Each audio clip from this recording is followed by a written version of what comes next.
Because the question that you should be asking is, if a particular government is either pro or anti, the test is what? Policy. What has it done? Pro anti-Hindu. Correct. Okay. So you should ask a question. The question is, what has it done for Hindus to say that he's pro-Hindu? What has he done against Muslims for someone to say he's anti-Muslim? That question is never asked. So it's empty opinions being aired in the form of angst. The grooming that's happening is not limited only to the Hindu community, that's happening even within the Christian community. The kind of grooming that you see of Pakistani gangs in UK, that's something that's being replicated in Kerala. I would use the word sexual grooming and religiously profiled sexual grooming. You mean they're seducing Hindu girls?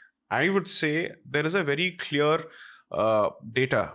And recently the retired, let's say, cop from Madhya Pradesh, who's a Sikhni for that matter, ended up making the statement that I've seen this as part of my own career, that there were rate cards being distributed as to what is the price of a particular girl or what is the price of securing a particular girl. Ajio Presents The Ranveer Show is back with literally the most requested episode that we've ever created. Sai Deepak has been the most requested guest since we began this podcast. For those of you who don't know what he does, he's an advocate. He's one of the most respected lawyers in the country. He's also a spokesperson when it comes to Indic religions and Indic culture and Hinduism in general. Sai Deepak has achieved it in style in his career. There's insights that you can learn from top lawyers that will absolutely change the way you perceive your own country and the world in general. I want to bring a lot more lawyers on the show, and I feel like this man was the right beginning when it comes to this Advocates series that we will start on the show very soon. For more episodes just like this, make sure you follow us on Spotify.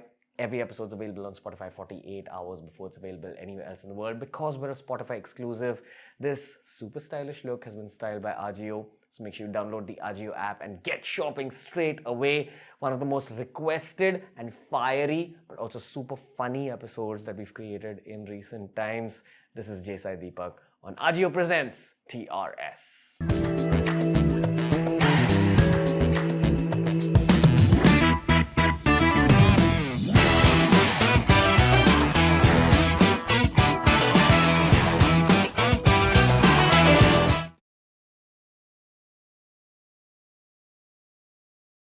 I think we should include that laugh at the start of the podcast. I've never heard Sai Deepak laughing. How are you? Usually happens with Mr. Tharoor. Oh, shit. What's up, man? I'm good. How are you? You're actually a normal guy. I am. Social media gives you all these illusions and pretensions, but I'm just otherwise the another guy. Yeah, on screens, I feel like if someone cuts you open, blood won't fall out, some fire will come out. So being a lawyer, I think sometimes what happens is, regardless of your sign, you're fundamentally a Gemini. Oh, okay. Because you have two faces to you. One is the lawyer face and the other is the non-lawyer face. Okay. So, and if you happen to be a litigator, plus someone who is trained in Delhi and who lives in Delhi, aag to ugalna hai. Man, okay. How would you introduce yourself to people who have no idea who you are? And there's very few of them watching this podcast. Right. You've been the most requested guest, literally probably since year 1 and we're in year 4. Okay. So, 2 questions. 1, how do you introduce yourself? Right. 2, why are so many people lusting over you, Sai Deepak?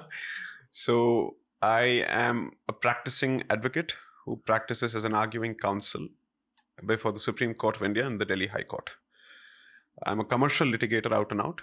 So about 85% of my work revolves around intellectual property law, competition law, indirect taxation, insolvency, corporate litigation, competition law. So it's practically, let's call it the most forensic aspects of commercial litigation. Forensic aspects of commercial litigation. जहाँ पे बारीकी से आपको पढ़ना पड़ता है. Okay, wait, break down each of those words for 13-year-olds. Sure. So assume for a moment, let me do a compare and contrast exercise. Sure. So the rest of the 15% is constitutional law and international law. Okay, out of the 100% split. Constitutional law में होता क्या है that you fly at 60,000 feet. Human rights, okay, public interest, government, so on and so forth. Commercial litigation, facts, documents, comma, punctuation, correspondence, contracts, right? When you combine both, the mix is very different. Okay, very few people straddle the commercial world as well as the constitutional world, because the constitutional world is more, it tends to be slightly more activisty. Okay. People are constantly talking of just people, whereas in the commercial litigation you talk money, you talk reputation, you talk companies, corporations, so on and so forth, right? So what happens is, when you start looking at a commercial litigation, sometimes law is not what you're focusing on. What do companies typically do? This is the end goal I wish to reach. इसका रास्ता कैसे होगा और बीच में red flags क्या आएंगे? Okay, that's how the decision process actually flows. So when you do that, you're expected to be very, very careful about what you say. Every comma makes a difference. Okay, so that is what I mean by forensic litigation. Let me give you a simple example. Some of the finest constitutional lawyers in this country were not and are not hardcore constitutional practitioners. Sri Nani Palkhiwala was a tax lawyer who made the jump to constitution later. Because tax law involves certain elements of constitutional law. And when he realized that he understood this better than most people, he made the switch. Okay. And because he understood taxation so well, which requires extensive amount of forensic reading, the definition of a salary is about 5 pages under the Income Tax Act. So when you bring those kind of skill sets to constitutional law, you are something else. Okay. Mr. Harish Salve is a chartered accountant turned commercial lawyer turned constitutional lawyer, and who now is entirely into arbitrations. He practices out of London. So when these people look at constitution, inka let's say level hi alag hota hai. So I think it's always better if you have certain hardcore commercial skills and then you try and transpose them onto constitution. You know, I totally hear you and I'm with you with every word. I don't know if the audience is with you at this point. You're talking on a very high level. That's the feedback for the first book, so I'll bring it down. Yeah, so we can go to this level again. Right. Why don't you answer the second question about why so many people go like, Jaisai Deepak! Bring Jaisai Deepak! No, so let's make it a little immature, Jaisai Deepak. So I think I've realized this based on what I've read in the comment section and other places. The unfortunate reality is about 50% of the audience is focusing on my English. Really? Yes, and I think that's sad. Okay. And what I would want them to focus on is the content that I bring to the table, which I think is the dire need of the hour. Not because I'm bringing it forward, but that's something that I have benefited from, and I think people should have access to it. Now I'll have to interject here based on whatever I've figured through the podcast, and I've had some extremely so-called left-minded people on the show as well. Right. Okay, and I'll also give you the youth perspective. There's basically two wings that used to be called right wing and left wing. Right. Honestly, in our country, according to modern context, which I feel is the peak of any context, right, it's actually pro-Modi government, anti-Modi government. Right. Okay. Right. The pro-Modi has exactly what you said, Indic. Anyone who is Indic is also mostly pro-Modi because of the geopolitical scenarios of today, in terms of there's no other leader in the country who would be able to take on China, America, Europe. There is an overlap. It's not ideal. As in? The sense. Okay. Not all Indic fans are Modi fans. Exactly. All right. We'll break that down. Right. The left is a lot of urban elite. When I go for fancy parties, it's always someone who studied abroad who will even tell me, bro, you're too right-wing. In my heart, personally, I do feel I'm a fence sitter. Because for me, according to what I've learned through media over 8 years, is that it is important to a certain degree for a media professional to constantly be a fence sitter.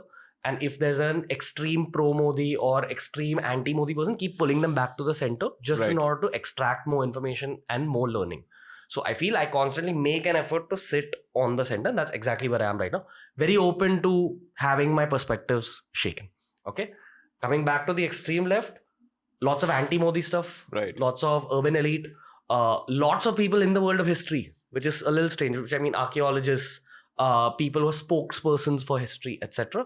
I would say all the religions other than Hinduism, some of Sikhism, Jains and Buddhists. So Muslim, Christian primarily, some Sikhs are on that anti-Modi side. Primarily because if you actually go and speak to them, and I have a lot of Christian, Muslim, Sikh friends, they do feel that their status as a minority or a status as a person of another religion is threatened because of the current government, because of their whole CAA, CAB thing, etc., etc., etc. They view Amit Shah and Modi as sort of versions of the devil. Right. They won't agree to a lot of the pro-Modi perspectives. Right. In fact, people on both the ends are shut completely to the other side. Often. Correct. This is the general youth picture. Correct. Now, would you correct me at any point? Like, See, there are two things.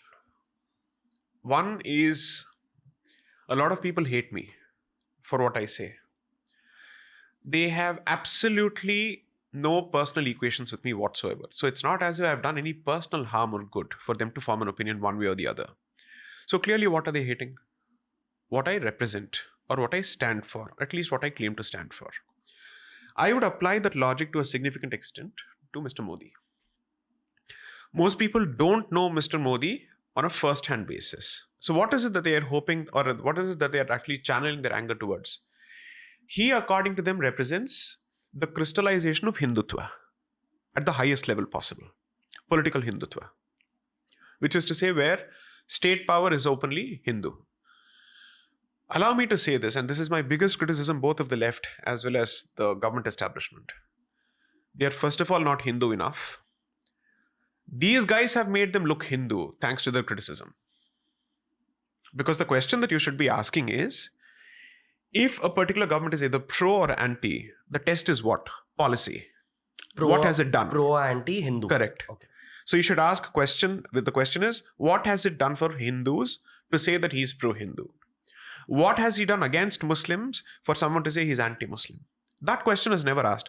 So it's empty opinions being aired in the form of angst without data or evidence. Because angst within media spreads faster? Faster. Any other reason? No, so one, angst, and two, it's lazy research. It's hard work to actually pull out the data and ask some serious questions. Okay. Here's a simple example. There's a very popular video during the CAA protests or anti-CAA protests. I think this was in Mumbai. Mr. Farhan Akhtar was participating in this protest, and the journalist asked, "What is it about this legislation that you oppose? Explain." He had no clue. Not the first clue what the legislation was about. Not the first clue what it was meant to deliver. He said, "इतने सारे लोग यहाँ पे हैं, तो कुछ ना कुछ तो होगा." So he's saying, "I'm here because there are others shouting." That's exactly how communist marches used to take place in Kerala in the 60s and 70s. So a bystander near a tea stall would be drinking tea.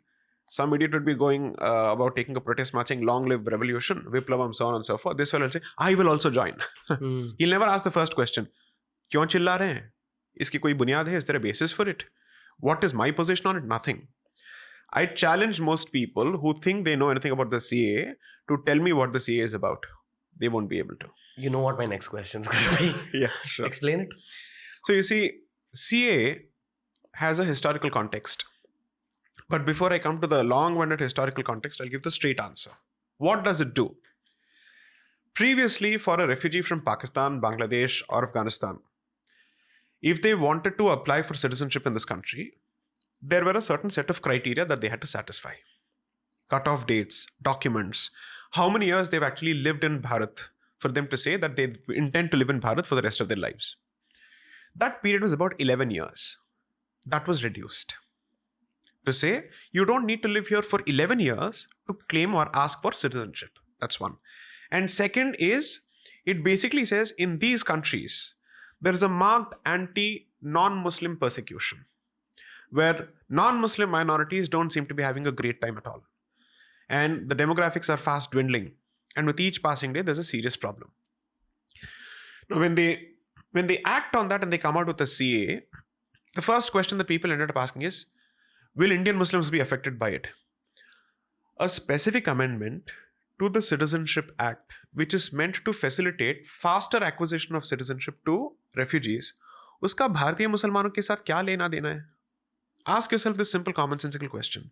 Show me one provision from that amendment which deprives an Indian Muslim of his right to citizenship. It doesn't deal with that at all. Target audience बाहर का है. आप अंदर के लोगों को यहाँ पे उकसा रहे हैं. I think the question is, why not just apply it on the refugees and not the Muslims already living here? Very clear answer to that. In the backdrop of the two-nation theory still active and kicking, with partition having, let's say, played itself out on a religious basis, I have no reason to trust a Pakistani Muslim. I have no reason to trust a Bangladeshi Muslim. Okay, Pakistan was partitioned with a bloody partition in 1971. Okay. Did Bangladesh say we will now merge back with India? No. So the premise of the partition, which is two-nation theory, that Hindus and Muslims cannot live together, continues to be the premise for the existence of Bangladesh. Otherwise, they would have marched back. We celebrate what? Oh, common Bangladeshi culture, Bangla culture, language, sari, food and all that. None of that played a role, right?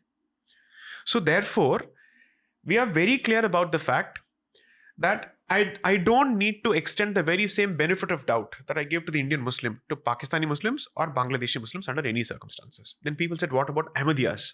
They are not seen as Muslims. Arey bhai, at least thoda to history pad lo. Ahmadiyas were among the foremost proponents of creation of Pakistan.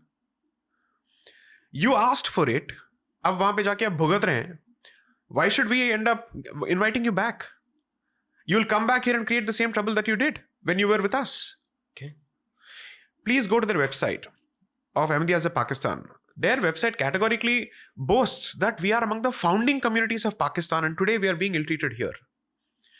So an internal feud between Ahmadiyya Muslims and non-Ahmadiyya Muslims doesn't change the fact that you opted for a particular decision in 46 and 47, 1946 and 47. Why should I change my position? Maybe because the grandparents opted for it. You're telling me that the Ahmadiyya community continues or at least has no anti-Hindu and anti-India animus today? Wouldn't that be at least shouldn't that be the subject of a basic study to find out what is their position today? Okay, let's ask this question. Hindus and Ahmadiyyas are persecuted by the Punjabi Sunni majority of Pakistan. Okay? Did Ahmadiyyas ever find it in themselves to create an alliance with Hindus and say both of us are commonly affected? Let's speak up for each other. No. The Ahmadiyyas continue to spew venom against Hindus in Pakistan. Okay. So, if 80% of this country is Hindu, assuming, let's see, Naya census kya kehta hai, we don't know, it can be less than that. Why should I endanger the life of 80% of this country by inviting people merely to say, I too am secular, I too am humanitarian? मुझे ये सब बोलने की जरूरत ही नहीं है. Okay. My national interest and civilizational interest comes first. Everything else is secondary. What's the reality of CAA today in 2023? The unfortunate reality, which is why I said that Indic interest and BJP interest overlapping is just a happy coincidence. It's not 100% overlap. The rules have not been notified till date. At the very least, to the best of my limited knowledge and decent memory, 6 extensions have been sought from the parliament to come out with the rules to implement the CAA. तो आपने CAA तो launch कर दिया, but आपने rules के बारे में सोचा ही नहीं था. My question is, तो तैयारी किस level की है? What is the level of your preparation? And in the process, the entire country is discussing an issue which the government has not shown the interest to implement yet. Maybe because of the backlash it got. In which case, I would then say, what strong government? Farm protest rolled back. Okay. CAA, you haven't done this. Khalistani movement has been normalized. And someone managed to take out a tractor parade on the 26th of January. Okay. Right? The tricolor was pulled off. All of this has happened. Punjab is again looking at a situation where it may not be exactly the 1980s, but it seems like it is hurtling towards it. Then I have to say, what strong government? This is exactly where my disagreements come and my criticisms come.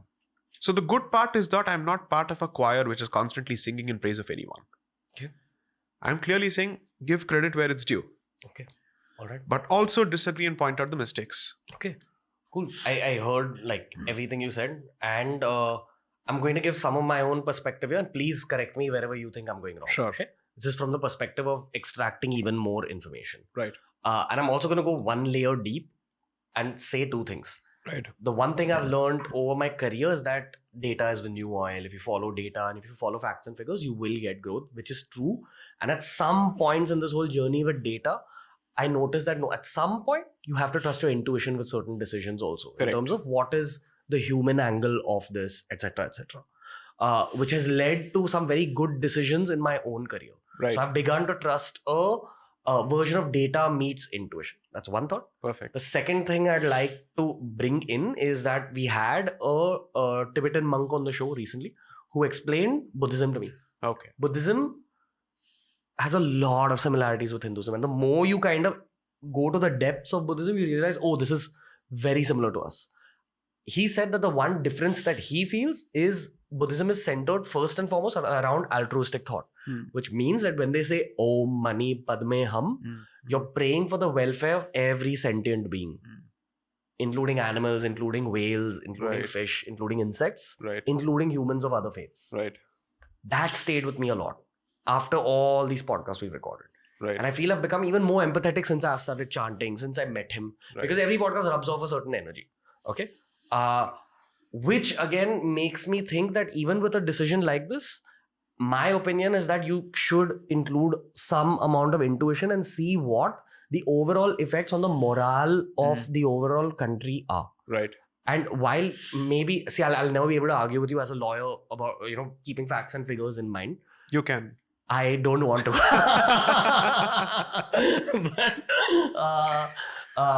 I'm not a journalist, dude. Right. I'm a YouTuber, I'm a podcaster. I'm also learning. Right. What I will say is that you're the most, I hate using the word because you don't like it, but you're the most right person I've had on the show. Like, no one has come on the show till now and said, no, the government's not doing enough. Correct. Like, you're the first person who's sort of pro-Modi, but is also pulling it further in that direction. Everyone is kind of on the central side, some right.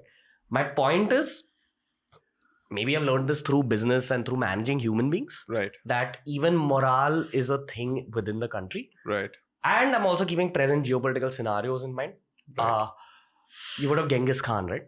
So, why the am I asking that? So, Genghis Khan grew up in Mongolia, where he was at war with other Mongolian tribes. Right. His wife was kidnapped. Sorry? His wife was kidnapped. Yeah. Right. He saw a lot of atrocity because of the local civil wars where tribes used to face each other. Right. Eventually, when he took over the country, he knew that there's still going to be wars. There was a sort of inherent divide and rule mentality there as well. Right. So he said that no, instead of fighting with each other, let's coagulate, let's become one, and then go out and conquer Asia. Right. That's the power of bringing multiple human beings of multiple faiths and multiple subjective realities together, and giving an external kind of motive. Right.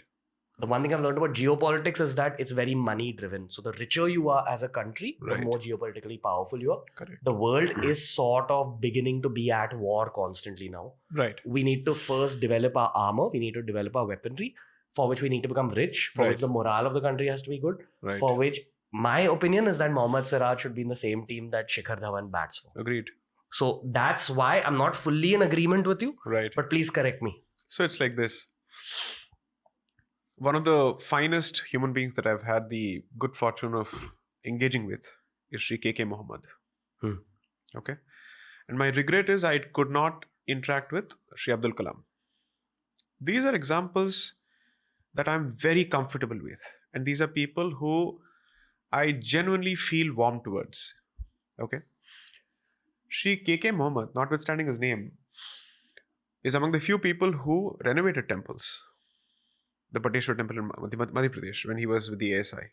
And someone who was upfront and candid about the impact of Islamic invasions in Bharat. Okay. To my mind, that's honesty, wherein the current generation is not carrying the baggage of the past. You say somebody may have done it. I don't agree with it. And I don't wish to relate to it in any way. The problem is those who seek association with the conqueror of the past are making the conqueror an existing reality of the present. Okay. And that's where the problem starts. Okay. Then the wounds fester. So you're saying Muslims are chill as long as they have Indian identity intact in their hearts today, but you shouldn't celebrate things like Mughal invasions or the kind of shit we're taught in history books. This is not me saying actually. So I have several disagreements again with Dr. Ambedkar, but one of the finest things that he has said in Pakistan or Partition of India, in the opening chapters, he's asking the basic question, what makes a nation a nation? He starts with the theoretical basis and then asks whether India is two nations within one. Can it survive as a single nation? Because he's writing this in 1946 when Pakistan has become a reality. Okay, so he's asking this question. Congress is trying desperately to say, no, we can represent both interests. Muslim League says, sorry, not happening. Ambedkar is asking Congress to get real. And he says, you have never existed as a single nation, Hindus and Muslims. So please don't kid yourself. And he speaks in perhaps as politically incorrect a language as possible from today's terms or from today's perspective. And he's bloody clear about this. He says, what do you define as a nation is you have common heroes, common villains, which is in group ka definition bhi common hai, out group ka definition bhi common hai. Who belongs to us and who doesn't. Both these definitions are crystal clear. And you have a largely shared vision of the future. But if you don't have a shared vision of the past, kahe ka rahega bhai future? Right? Until 1920s, nobody thought that there would be a partition of Bharat. There was increasing clamor, but it's only after Khilafat it started really taking a lot, it started getting a lot of traction because the beast had been unleashed, which was waiting for an opportunity. Okay? So when all of this exists, I am asking myself, what part of this position, extreme or non-extreme, is different? Is ahistoric or lacks basis in history or in lived experience? Okay. That's one. Two, I'm 100% with you. Given the geopolitics, the increasingly volatile geopolitics of the world, where interestingly Bharat is poised to play a good role, right? Why would you want to create trouble within? Well, I don't want to. I'm not interested in it at all. Anyone who is doing well for himself or herself has zero interest in creating trouble because peace makes it all possible, right? It's not as if I need trouble for me to thrive. You're saying the media has fueled these Hindutva fear narratives, which Muslims and Christians and minorities have adopted. Therefore, there's a lack of peace. Media is just one convenient punching bag. I significantly blame and squarely blame the left. Okay. Which is all the people you meet at parties, college kids. The academics, the Marxists, specifically the Marxists, their historiography and their alignment of interests has always been with the worst of examples from the non-Hindu communities, not with the good examples. The left never celebrated Dr. Kalam as long as he was alive. The left till date does not celebrate Sri K.K. Mohammed because he was clear about the position of Ram Janmabhoomi. Because as an ASI director, he knew what he was talking about. The evidence was speaking to him, right? So I have always said this. Remove the left from the conversation between the Hindus and Muslims. You'll have a much more honest conversation. Okay. Because the left feels demonization, or rather feeds demonization, and the left also feeds victimization. It happens at both ends. Fair. What's the future of Muslims and Christians in India? I would say that Kerala Muslims today have realized that their safety lies in having a significant Hindu population so that they can survive without any trouble. Safety. Yes, Kerala Christians have realized this because they're seeing the increasing radicalization of Kerala. For the first time in several decades, Christian pastors have clearly said, we need to have Hindu neighbors. If I had said this, I'd be accused of all sorts of things. Well, they're saying this. And they're basically saying that the grooming that's happening is not limited only to the Hindu community, that's happening even within the Christian community. The kind of grooming that you see of Pakistani gangs in UK, that's something that's being replicated in Kerala. I would use the word sexual grooming and religiously profiled sexual grooming. Right? Sexual grooming. Yes. You mean they're seducing Hindu girls? I would say there is a very clear data. And recently the retired, let's say, cop from Madhya Pradesh, who's a Sikhni for that matter, ended up making the statement that I've seen this as part of my own career, that there were rate cards being distributed as to what is the price of a particular girl or what is the price of securing a particular girl. This is commoditization of women. It should actually be a priority for feminists. Right? So the point is, safety of Bharat or the way forward is in preserving its accommodating character. And that character will be preserved only if it remains Hindu majority. Okay. And you have reason to believe it's not going to remain Hindu majority? I have no reason to believe one way or the other. I just know for a fact that in at least over 100 districts out of 775 districts, there is a very clear demographic imbalance.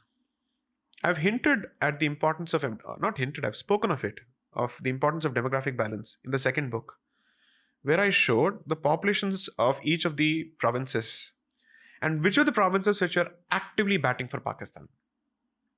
It's a game of population and numbers. Okay. Because you're a lawyer and an engineer, I'm assuming that everything you're saying is backed on like research, facts. The figures. tables from that particular period, the census of that particular period, captures the total population in each province and the Muslim population in each province. I have cited this. I have not generated data. I have captured the data from existing primary authentic sources. Okay. I hear And you. so far, the book was launched on the 23rd of August 2022. No one has been able to counter me on facts. Okay. One last question in this segment. What do you see as the way forward? Bharatiya Karan of our thought processes, which is, as Dr. Ambedkar said, if conversion to a different faith has the consequence of alienating you from your own roots and from Bharat, then it poses a significant threat to the long-term interests of Bharat. So, we are told that there is this mythical creature called Indian Islam. I'm saying let it become a reality. We're all safe. Okay. I'm saying let Ganga Jamuni Tehzeeb, which is constantly spewed and spouted on, let it become a reality. This takes nothing away from practices of Islam like going to the masjid, No. doing namaz. No. Those are perfectly fine. See, But you're saying just accept history in the same way that many Hindus accept history today. there are three requirements. One, Okay. accept the fact that neither of these Abrahamic faiths are native to Bharat. And the culture of this land is significantly informed by its native faith systems. And therefore, also be slightly more empathetic or sympathetic. Empathy is not possible because you're not in the same position. Sympathetic to the fact that this is an imposed faith. Because at the end of the day, a lot of them are converts. That is a reality. Now, whether they want to come back or not, I don't think it should be a matter of imposition or coercion. That should be left to people's choice. That should be left to their own free will. However, it shouldn't come to a point where the native faith system is struggling to find gasps of breath. Okay. So, Mr. Vajpayee's ashes were refused cremation, or they weren't allowed to be, immersed in rivers in the Northeast, because the majority communities in the Northeast said, sorry, this can't happen. This is anti-Christian or un-Christian. So in Bharat, you can't immerse ashes of your former prime minister. And you're telling me that's okay? Think about it, right? Why should the death of a mafia don result in victimization or perceived victimization of the community to which apparently this man relates to or is from? Okay. What kind of elements are you really celebrating? There are better examples. Pop culture, academia, politics, they're better people. Surely it can't be our argument that this is the best possible example to be held up as role models. Okay. So many tangents to go on. Now, in order to move forward, we have a round called Ajio Presents Keep It Casual. Okay. I'm not going to ask you anything intense.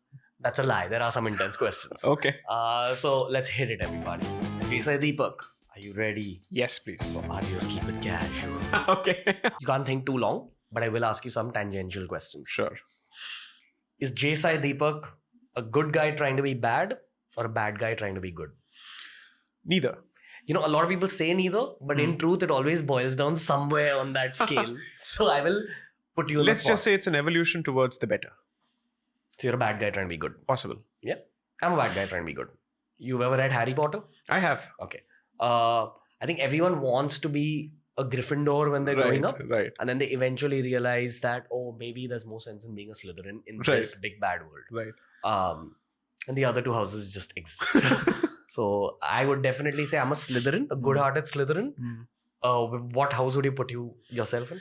I'd certainly subscribe to the out-of-box thinking and the adventurism of Slytherin, hoping for acquisition of the values of Gryffindor at some point, and the work ethic of Hufflepuff.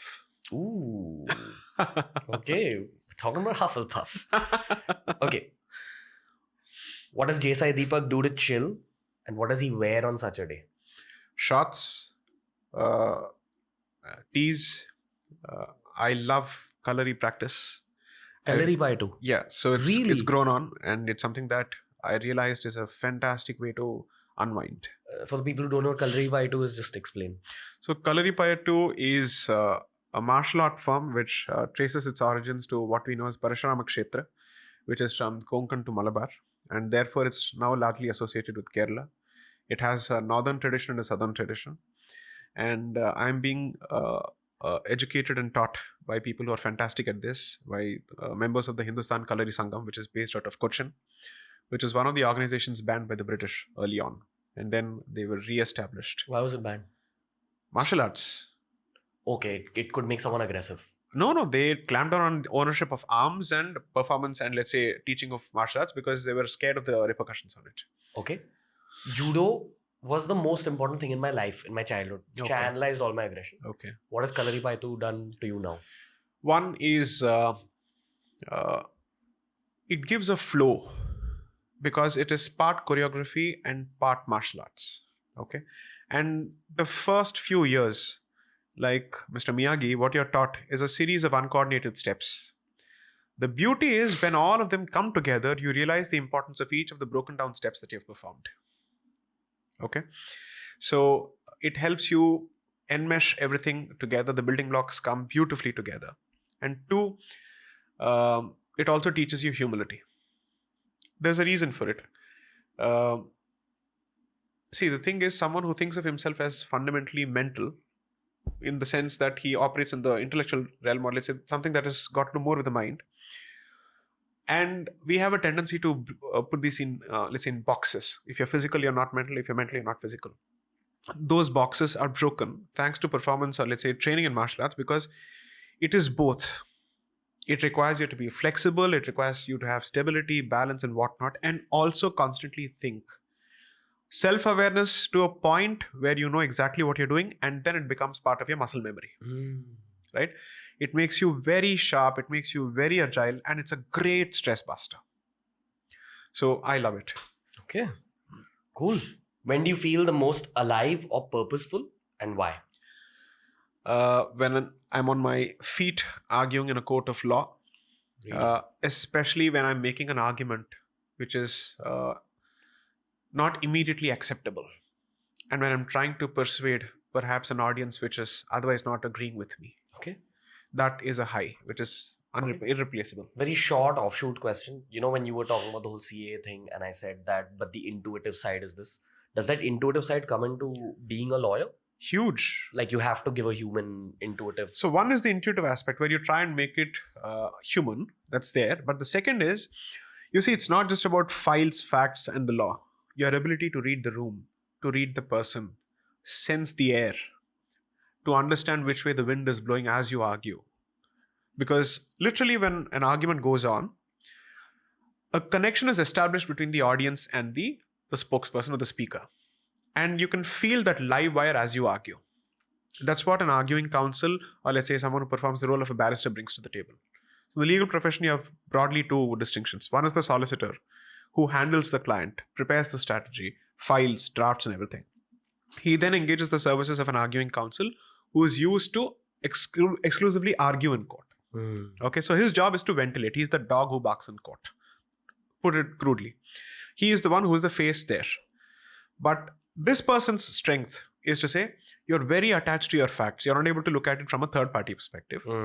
And second, you may have 25 points to present, but you don't know how to, let's say, prioritize it. If you have only half an hour and you have 30 points to make, the expectation from an arguing counsel is choose the top 5 bullets from the 30 and make it simple enough for the person to understand. Because it could be taxation, it could be competition, whatnot, right? So that is when your intuitive and your instinctive side actually play a huge role in understanding the reading of the room. You know why?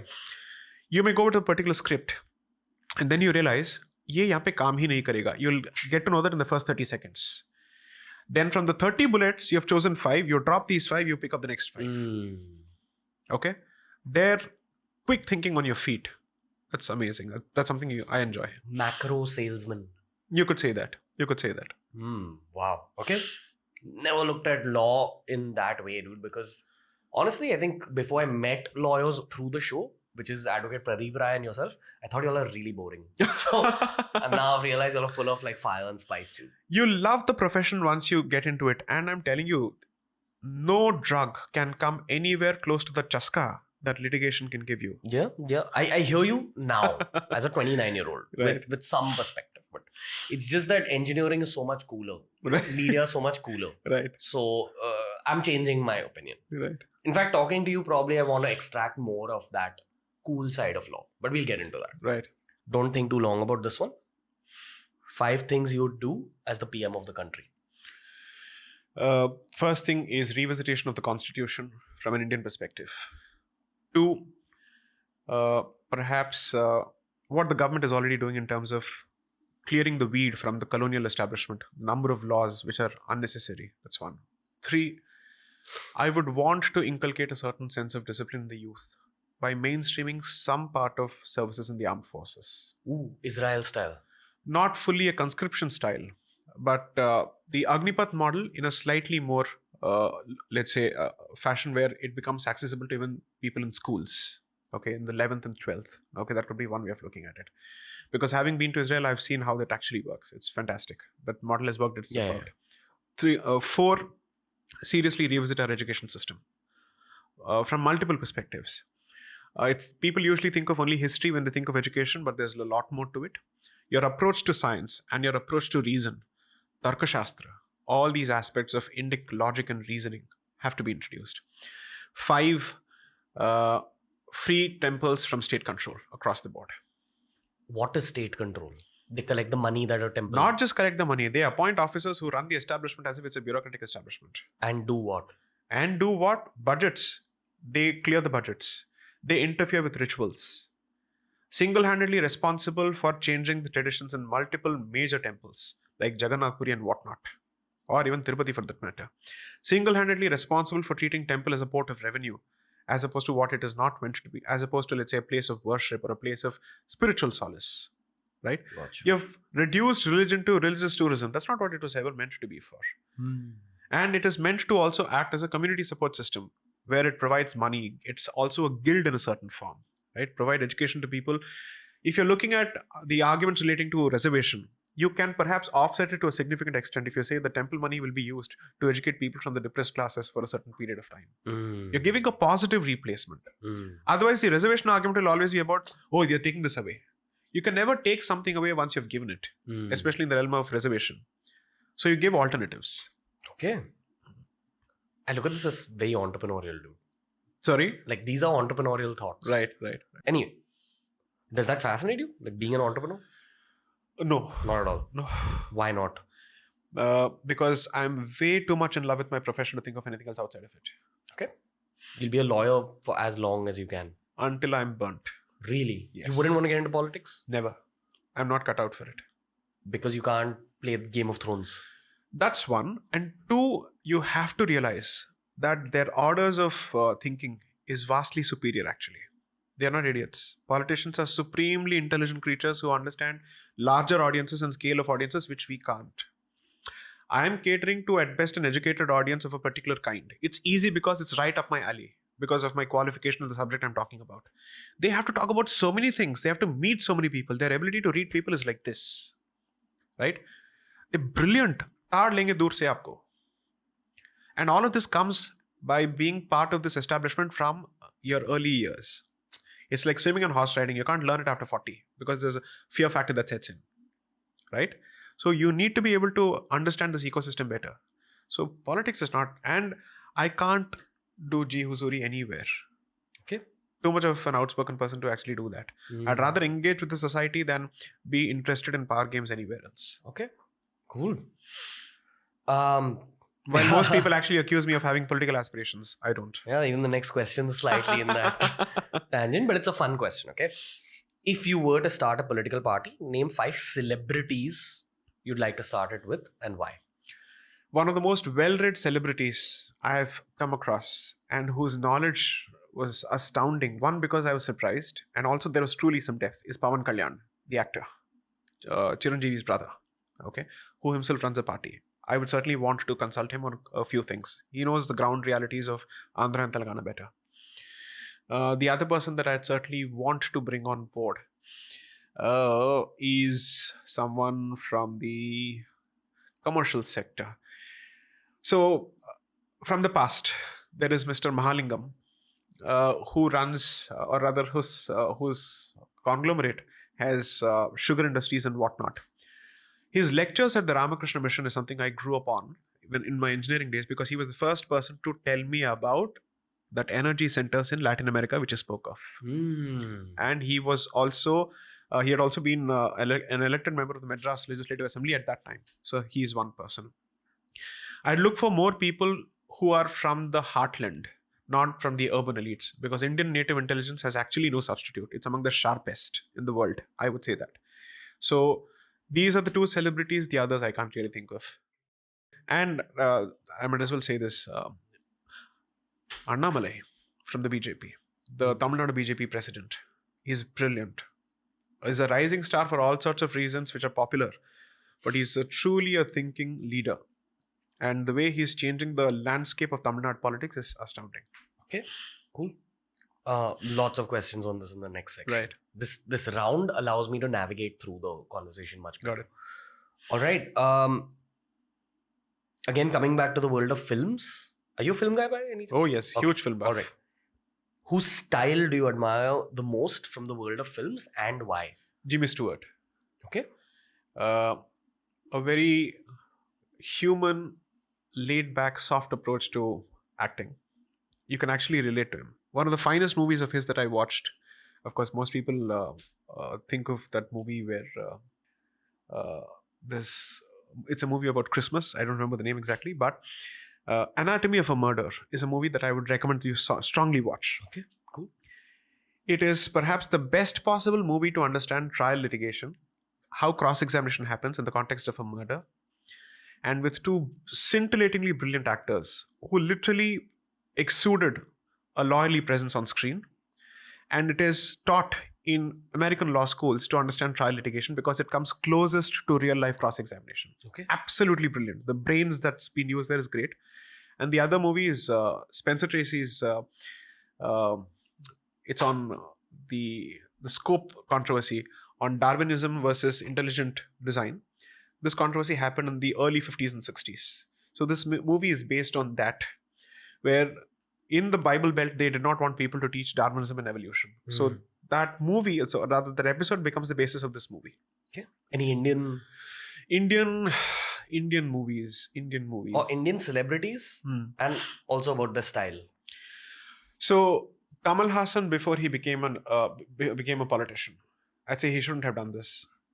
Squandered everything. He's a once in a generation actor. Okay, he squandered it thanks to his foray into politics, and now everything that he does is political. Most people actually think Mani Ratnam's finest movie is Roja. I would say no, his finest movie is Nayagan, because it brought together Kamal Hassan and Mani Ratnam. Okay. And the magic is, it's not been recreated again. All right. Who's a perceived left-wing spokesperson that you'd be happy to sit down and learn from? I actually would want to have a conversation with Noam Chomsky. Tall order. I mean, he's a giant and all that. But he is a person I'd like to speak with because I've been watching some of his videos. Okay. A lot of things that he says about the West are some things that would apply to our perception of the West. And yet his position on India and Kashmir and so on and so forth is deeply problematic. That may be because he's been fed information by Arundhati Roy and others. Left to himself, and if he had done his own research, I suspect he may have come to a different conclusion about Bharat. But he's one person I'd like to engage with. You have any Indian names? Indian names from the left? None. Not at all? No. Who do you like to see me interact with? Have you had Mr. Tharoor, Dr. Tharoor? Not yet. You should. Okay. Because for multiple reasons, I don't agree with him on almost everything. Okay. But I would certainly say that he is a dignified debater. Okay. And he's very decent to engage with. Not commenting on anything else. I'm not giving a clean sheet on anything. Okay. And the operative word being anything. But it was fun to engage with him. And he did not have any qualms or ego in engaging with me in a debate, and even asked for a signed copy of my book at the end of it. Okay. So I would say that is one. And I had equal fun as a moderator engaging with barrister Asaduddin Owaisi. Okay. Yes, I want to have him on the show as well. you should. Okay. 5 things that will not be present in India in 10 years' time. It won't be a party-based election anymore. It'll be a presidential-style election. Like people. Yes. You'll be voting for people. People will be voting for individuals. Okay. We are looking at that. That's one. Two, I would actually assume that we'll be less of a car economy and more of a public transport economy. Rich people will use public transport. I would say so. We are moving in that direction gradually. People are realizing the trouble of having to maintain a car. Yeah. Everyone my age uses cabs and metros. Correct. Three, we will be forced to revisit our disrespect for environment. Very serious ways. Yeah. Water problems. Yeah. Okay, we are looking at it. Big flaw of the current government. It is one of my major criticisms of the government. Yeah. All over the country. You go to Himachal, same problem. Bombay, same problem. And we're going to see floods. I don't like traveling to Himachal because of the destruction on the path. Yeah. See, I understand the importance of infrastructure, but I think we need to strike a balance. Four is the left will no more remain cool. You think it's cool right now? It is still. I think it's There's a point of inflection. Yeah. We are going through that point of inflection. But the current de facto respect that they enjoy in certain circles may not be the case anymore because they're exposing themselves very badly. by not researching enough. By not researching enough in the age of internet and by not actually dealing with facts, by just still only spouting opinions. 5, the exodus of talent from Bharat will come down Brain drain will reduce. significantly. That's And already happening. Possibly people will come back. The reverse is happening. A lot of people are actually writing to me saying, how do we be part of this party now? Because India is seen as a big party now. Yeah. Challenges are there. Lifestyle changes are going to be very difficult. If you live in a first world country, come to Bharat and you have a lot of issues here, you still will go through all of that. But they want to be a part of a journey where they get to contribute to it as opposed to being part of an established story. Being an engineer and seeing the caliber of my friends who are working abroad, it's one of my motivations as an entrepreneur here to be able to be basically really rich and then either fund or co-found really large scale shit with the guys who've left because they are actually maybe talent wise the same as some of the guys who are left behind, but experience wise there's no comparison. Right. You're playing in the NBA versus playing in an Indian basketball league. Right. Even if the talent levels are the same, you're playing against LeBron James. You there. haven't competed against the best. Yeah. Correct. So these guys are picking up skills, but I anticipate this post 1990 born generation of Indians, a lot of them will come back because they'll understand that, okay, you can make money here as well. And their parents need them. Correct. Basically. Correct. And they're missing out on being part of all the festivals and the family occasions. ये हो रहा है.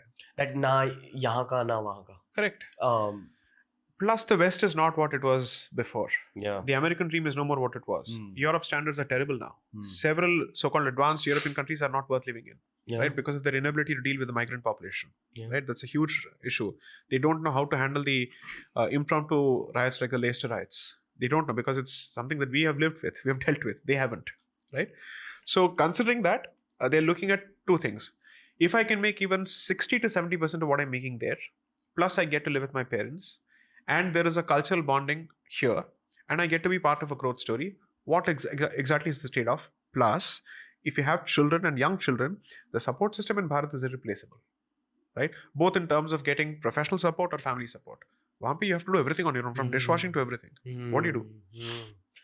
Yeah, I think a few things are corrected here. The primary thing being money. If they're given even 70 to 80% of the money that they're making there, They'll come. Yeah. They'll certainly come. Because everything else is solvable. अगर पैसा है, भारत की तरह कहीं नहीं जी सकते हैं. Yeah. Because you get access to a lot of things in terms of support systems. Yeah. I am able to pursue whatever I can because of the support system that I've managed to create. Others, I'll be limited only to one thing. 100%. Yeah, times are changing, man. Okay. Again, don't think too much about this. Right. So, quick answers. What do the following lack? Mumbai, Space. Delhi. A human touch. Everything is too material. A bit of aggression. And अगर किसी का accident हो जाता है road पे तो immediately भाग के उनको help करने वाला कोई नहीं आएगा. That's unfortunate. Contrary to Mumbai. Exactly what I'm saying. Okay. Bharat. I'd say a long-term vision for the next 100 years. Really? 100%. Let's tackle that as well in this episode. The 5 southern states. They could do with more water. That's the answer? Yes. Okay. That's it. Yes. As simple as that. Yes, they could do with more water. Okay. Then the economy of the South can be even more self-sufficient. Okay. J-Sai Deepak's heart.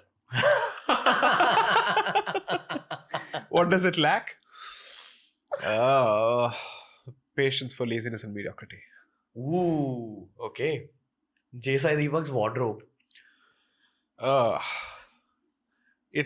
I've populated it with brands the last 5 years, but what does it lack? What does it lack? What does it lack? Perhaps a few more 3 pieces.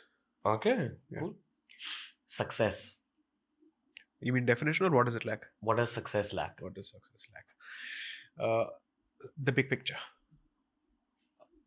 Something greater than yourself. Yes, that it's never a solo act. To break the tension, I'm going to ask you about perfumes and shoes. Okay. Perfumes and shoes say a lot about someone's character. One Okay. of the most character-defining pair of shoes and the most character-defining bottle of perfume that you've ever owned. I have zero interest in brands. Previously it was Bata, now it's moved to Hush Puppies. That's Yeah? it. No, that's fine. That's the answer. Okay. That's all. I have no interest. Perfumes, when someone gifts or my wife purchases for me, outside of that, I have zero idea. But what do you like putting on yourself? Musk.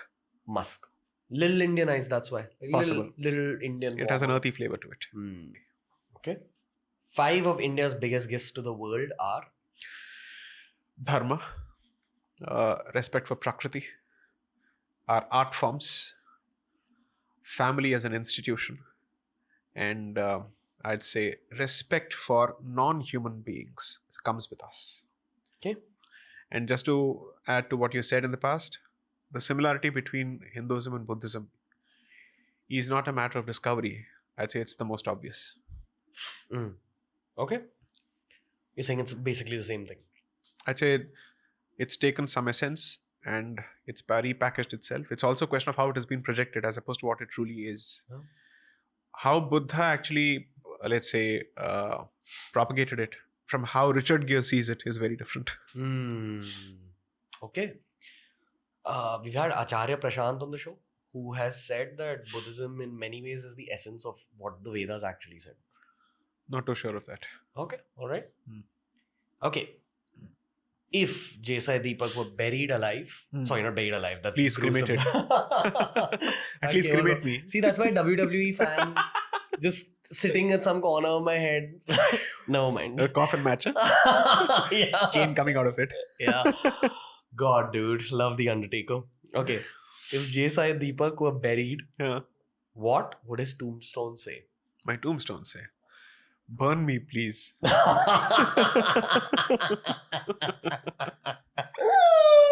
Jai Shri Ram! Exactly.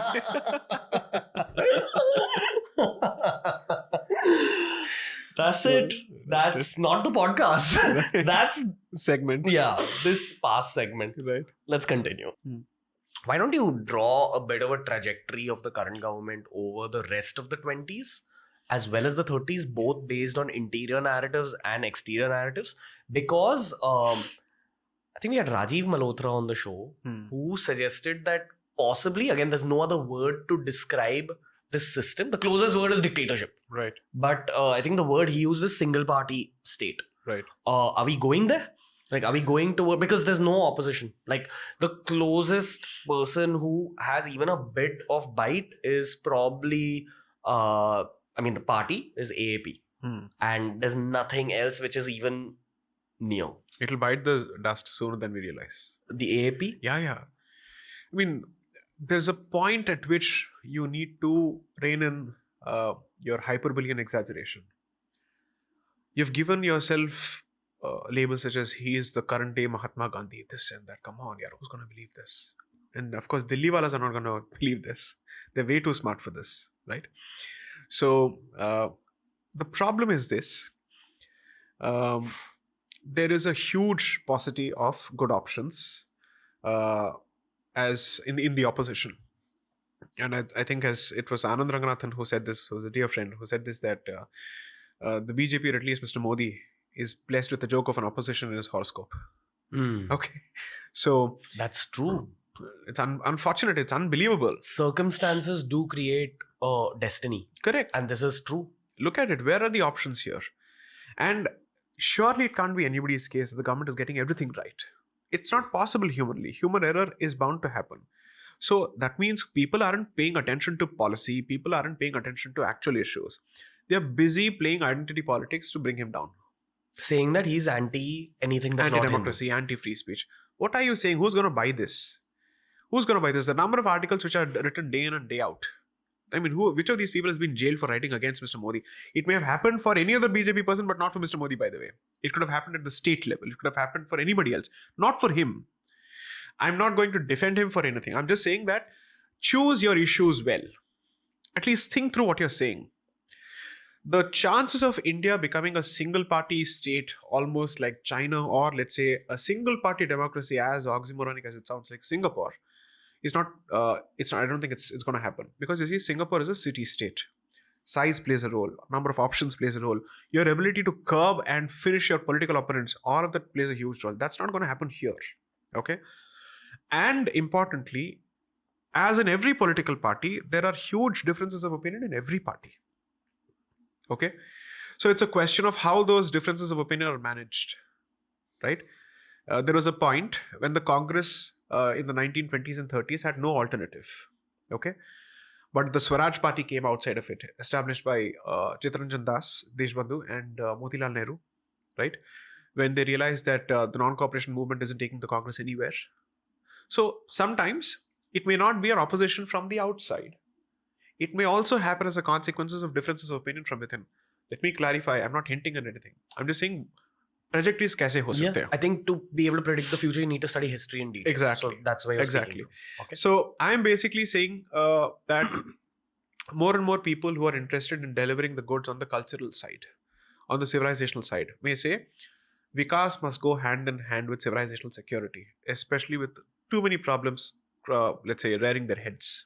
Okay.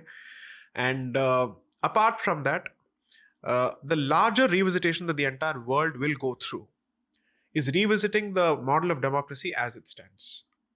I'm not saying it will move to dictatorship or whatever. It may want to go with some kind of what I call enlightened democracy, which is exactly what the Rajya Sabha was meant to do. So the Britishers, they designed it in such a way that Lok Sabha will accommodate all the popular voices to shut up the Congress. Yahan pe aake chilla lo tum. I'll give you a place to shout.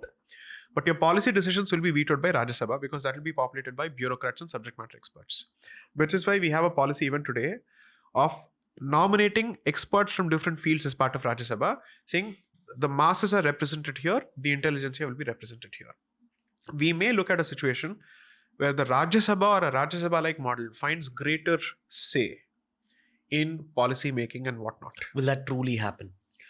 See, these things can't be designed. These things are usually organic. It's a matter of a particular, let's say, spark, where people realize, no, we need a different model now. This is not throwing up enough options. 2 days ago, Anand and I had the good fortune, or let's say, of sharing space at the SRCC Business Conclave with Mr. Manishankar Iyer, Mr. Salman Khurshid, and Mr. Sudhindra Kulkarni. The topic of the entire debate was Western narrative about Bharat and Indian narrative about Bharat. That was the discussion. Us topic maybe they managed to bring in BJP versus Congress. The entire thing was different. It was about media narratives. It's about how the West sees us. It's about how we see them. In what context? The BBC documentary. The downright insulting caricatures during COVID, or the Chandrayaan, and so on and so forth, where they still think of us as a country of snake charmers and whatnot. And what's wrong with being a snake charmer? Sorry. So these are the kind of caricatures that we were hoping to discuss. It became about BJP versus Congress within 10 minutes. So, and the best part is the audience was tired of it. Yeah. They're like, mudde pe baat karo, talk about the issue. We are not interested in this whataboutery anymore. Give us better content. Give us better issues to deal with. That is what will push the conversation on democracy. Okay. Still want a deeper picture of things. Let's talk from a very specific angle, there are 4 or 5 people within the BJP who could be sort of next PM candidates. Modi ji probably has 4 years left, and then at some point he's going to take a step back. Everyone anticipates that as well. His whole kind of basis, and this is what I've learned from Sanjeev Sanyal, is that he wants to focus on infrastructure. Right. Someone will have to take the game forward. Right. Simple question: who's the next PM? What's the future of the BJP? When there is no opposition or quality opposition, the only opposition that can theoretically come from then is from within the society, where the society says we need one more, or from within the existing power structure. So this is a theoretical projection, not based on any first-hand knowledge and based on what has happened in the past. If that were to happen, I would see the gradual formation of what I call the Naram Dal and the Garam Dal within the BJP. The Naram Dal focuses only on infrastructure, investment, all this. The Garam Dal saying, पथराव हो रहा है, stone pelting हो रहा है, हर Vande Bharat express पे पत्थर फेंके जा रहे हैं. And you have people asserting themselves in the most vigilante fashions possible. And you're looking at illegal migration. You're looking at China. You're looking at the changing demographic balance in border districts, in close to 200 districts. Are we then creating Vikas, where a country with fantastic infrastructure is ripe for taking over? आप सब कुछ तैयार करके किसी और के हाथ में दे देंगे. Effectively, what's happening with Europe? First world infrastructure being handed over to third world immigrants, especially from the Middle East. Okay? Or even for that matter, from Pakistan specifically. Right? So if you have to look at a situation which you don't want, that situation is Europe, where you've got Vikas, but you have zero cultural moorings or civilizational identity anymore, thanks to their hyper focus on secularism, where they've killed their own identity and they don't have an identity to speak of. And when identity does not exist, the human consciousness will be filled with something else, because vacuum cannot exist. दिमाग खाली नहीं हो सकता है, कुछ ना कुछ होगा. Either it's gold or garbage. It's for you to decide, right? So this Narandal Garandal fight may at some point come to the fore, and that may result in changing the outlook of the party, or it could result in other possibilities. I hope it results in, let's say, a reorientation of the apparatus for a good reason, because it's now become a winning machine, right? For the most part, with, of course, state-wise, they have lost a few. And with that traction momentum, I think it would be a tragedy if that momentum is cut short because of irreconcilable differences within on these aspects. So they have to start accommodating it. So somewhere I'd say a Yogi's approach to law and order, okay, the continued insistence on infrastructure, right? Both these may have to go hand in hand. You have to realize that not only has Uttar Pradesh improved in the context of law and order from 2017, it's also done really well in terms of infrastructure, by the way. It's just that I think his branding is extremely intense for the left wing, that they push certain narratives. What's the population of Uttar Pradesh? 25 crores, close to that. Okay. But at 1.4 billion, you're looking at least 20 crores. Which state in this country can handle that kind of population? And this is a state which is unfortunately previously called one of the Bimaru states. Bihar, Madhya Pradesh, Rajasthan and Uttar Pradesh. Right? He did not inherit a Gujarat. He inherited an Uttar Pradesh after Mayawati and Samajwadi Party. Right? People living in Noida will tell you that there were massive power cuts and every house had to have either a generator or an inverter depending on what they could afford. That's changed. Roads have become safer and better. Police stations are more approachable. Previously, a police station in Uttar Pradesh was a difficult place to go to. You never knew how you'd be treated. That has changed. Samsung wanted to move out of Noida because they weren't sure of how the new establishment would handle, let's say, investment. He convinced them to stay back, the manufacturing facility, from what I understand. A delegation comes from Iran. He brings together that delegation with artists in Uttar Pradesh of Shia Persian origin and makes them meet each other. And he says, you know what, if you have any problems investing in the state, I'm available. Here's a hotline. This is what I've heard from reliable journalists. Okay. So clearly he seems to be able to balance both sides. in a state like Uttar Pradesh with its huge legacy, let's not forget that Ram Janmabhoomi happened in Uttar Pradesh. Therefore, there are very clear communal tensions in the state in terms of legacy, what he has inherited. I would say, compared to that, his turnaround. It's one thing to actually do well in a state which already has a fantastic reputation for progress, but to do it in Uttar Pradesh, it's always been associated with what? The bad lands of India or the cow belt. What a pejorative thing to say about a country that civilizationally has a certain place of worship for cow. To use it as a pejorative, is a cow belt, Hindi heartland, right? I'd say that the way of the future is to combine both sides. Infrastructure with a very clear position on law and order. Is he your pick for the next PM? I have no idea because I'd like to see how he goes in terms of his appeal beyond his home territory. Okay. He has to, because you see, there is going to be a Hindi barrier in Tamil Nadu, right? And he also wears the saffron, which I'm very happy about. Okay, I have no problems with it. I'd want to see how that translates to his ability to reach out to people. Then also is the important factor of his ability to handle international optics.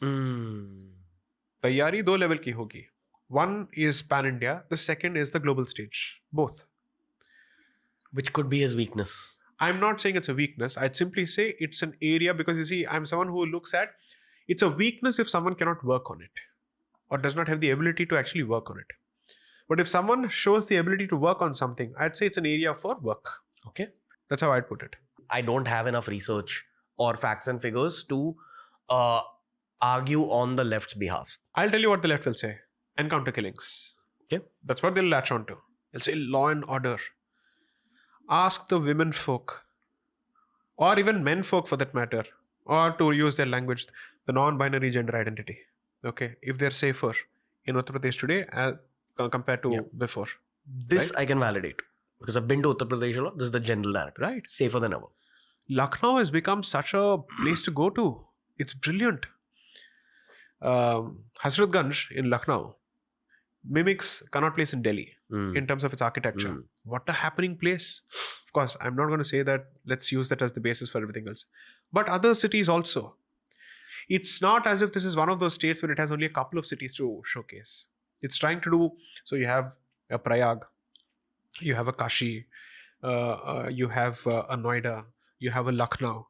A lot of these cities, each of them is capable of generating a lot of income because they have traditional industries.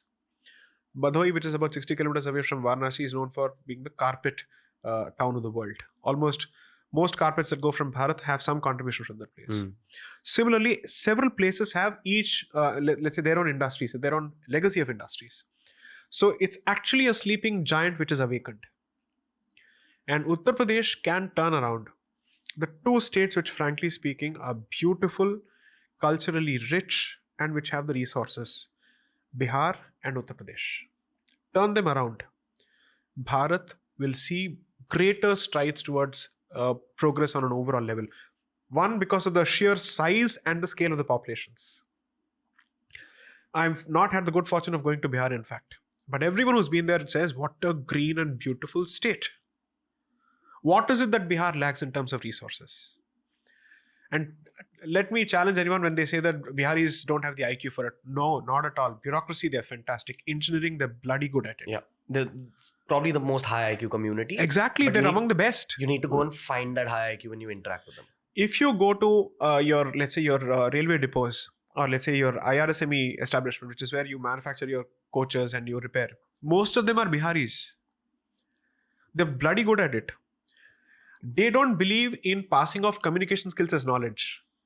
So their emphasis is not on English, rightly so. They focus on core strengths, manufacturing sector.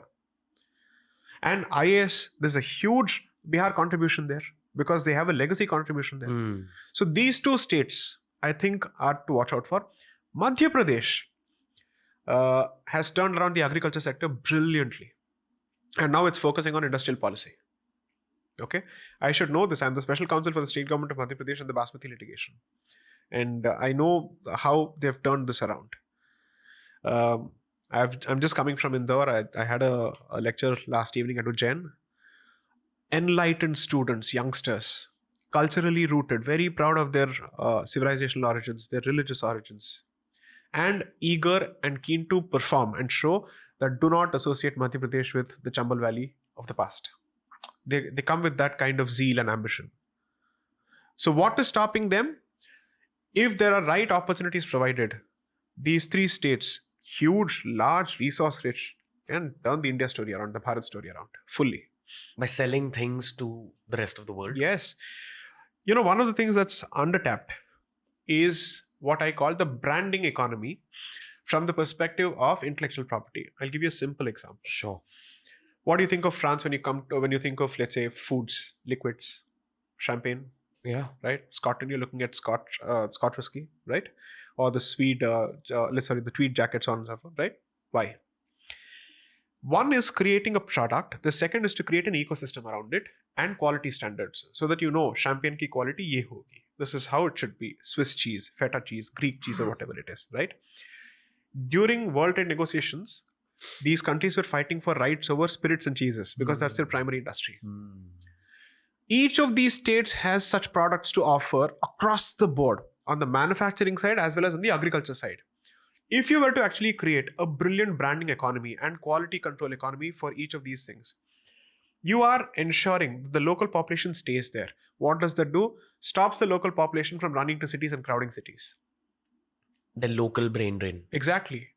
Because then there's so much of stress on the cities and people are leaving the villages. That leads to all kinds of problems. So if you're able to give them enough empowerment and enough enabling metrics which give them incentive to stay back, thrive. When people are watching TV, what are they looking at? Delhi ऐसा होता है, Mumbai ऐसा होता है. अगर वहाँ जाने की जरूरत ना पड़ी, and people say we'll stay here, we'll turn this into a different place altogether. That's the trick. And so local branding of the economy and giving it a foothold and let's say the support that the state can is where I think the entire trick is. Madhya Pradesh has started doing it. Yeah. The entrepreneurial perspective here is that I think a bunch of generations have missed out on marketing 101s and branding 101s there. Probably this new under 16, under 14 generation is They're learning picking the up game. Correct. because of Geo, because of YouTube, just the internet reaching there. So the startup culture has gone to the tier 2 and the tier 3 cities. Yeah. And using their traditional strengths. It's not as if they're suddenly talking about apps. They're talking about startups for their karigari, for their carpets, for let's say whatever they manufacture locally. Here, there is a huge leap in people's understanding of what is known as the GI tag, the geographical indications tag, like Kanchipuram silk, basmati rice, right? That tag is what gives it value. If you remove the basmati tag from the rice, it sells at 500 rupees per quintal. If you add it, it's 1500 bucks. That's the difference. That is the importance of branding. I would have asked you how you actually solve this problem of teaching people branding and marketing, but I think it's happening Right. through the internet. Correct. So it's kind of a function of time. There are rough edges, but they learn. Yeah. Goes to show why Shark Tank India has taken off so much. Right, There's right. actually that much interest in Correct. raising money. I just etc. hope, or at least I wish it weren't as elitist as it is. Shark Tank? Yes. What's your criticism? I think some of the judges could perhaps lower their snobbery. You want to And- take names? No, Okay. because names take away attention from the content. Okay. Fair. I'm interested in the issue. Fair. I'm saying it's a good idea. You have a great platform. You can actually help build the India story from a startup perspective. Maybe park your elitism aside for a while. I'm not accusing everyone, some. And hope to actually encourage people a bit more, especially those who may not have the grooming skills or the social graces that you expect of them. Yeah. That's it. The one thing I figured about lawyers generally is that they know a lot of shit that the general masses don't Right, about the reality of certain things or incidents or national narratives. right. Is there anything you'd like to bring to the forefront through the podcast in terms of more people should know about this? See, most people have a very academic perspective to how courts work or how the legal process works. They're like, इस fact में ये नतीजा कैसे आ सकता है? Okay. And they don't realize that there are serious human considerations that go into a legal analysis. I give you a certain set of facts and I approach this very same set of facts. Very little chance that both of us arrive at the same outcome. Okay? Because both of us are applying our own conditioning and our own preconceived notions to those set of facts. To say that there is something called as objectivity in a legal process, it has to be forced through the creation of tests. But otherwise, people typically go to the conclusions that they otherwise would have gone anyways, despite the facts. Okay? To stop them from following their biases is why you need an objective test. उसपे भी बहुत सारे differences होते हैं. As someone who practices day in and day out, same set of facts, different set of people, you get widely different outcomes. Okay, wildly and widely different outcomes. That's a function of human nature. Most people don't understand this at all. They're like, ये कैसे हो सकता है? अरे ये mathematics नहीं है भाई. Okay, this is not mathematics. It's a part of larger humanities.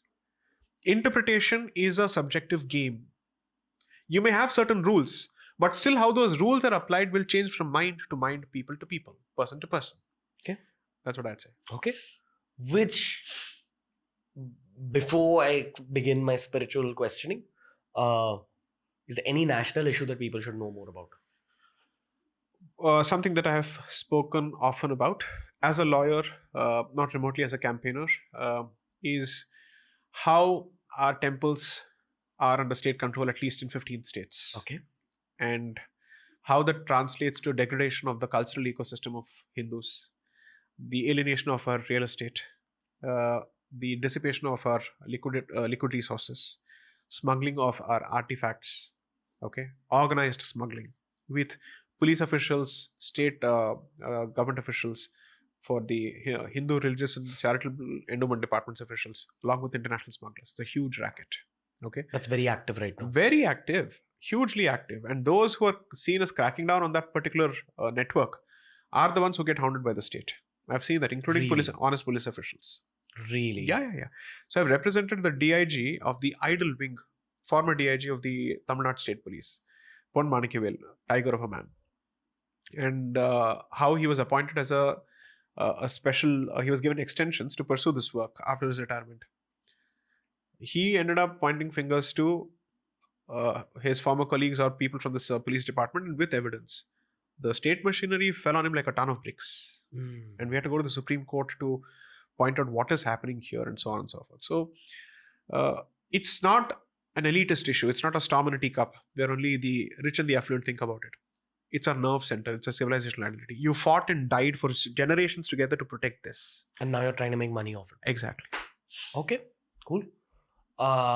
Where is that story going? I'd say the awareness level has gone up in the last 5 years. State governments know for a fact that अब ये election का भी मुद्दा बन चुका है या बन रहा है. Okay, so once something becomes an election issue, that means it has acquired enough traction. Critical mass तो मिल गया है. Now we have to see how to go forward from there. So a lot of people are working. I contribute only as a practicing Hindu who's a practicing lawyer. That's it.